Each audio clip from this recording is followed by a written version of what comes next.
So, what was up with the big floating gun and weapons? Slight spoilers for weapons ahead, please go watch the movie if you haven't already, thank you! One of the things that makes Weapons so compelling is how many layers of interpretation it offers.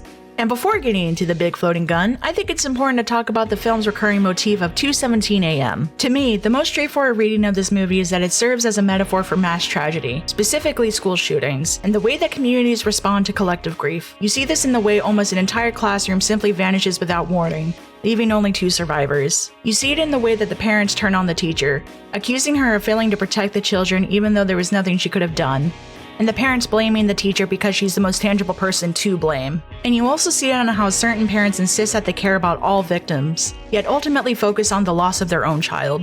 I think the emphasis on 2:17 a.m. stems from the idea of 2 adults and 17 children being harmed by the central antagonist, a detail that mirrors how casualty numbers are reported in the news. So with that in mind, I think the floating gun and the dream sequence feels more like a reflection of the movie's themes of tragedy and violence, just presented in a more surreal, less subtle way. But what do you guys think? Feel free to let me know.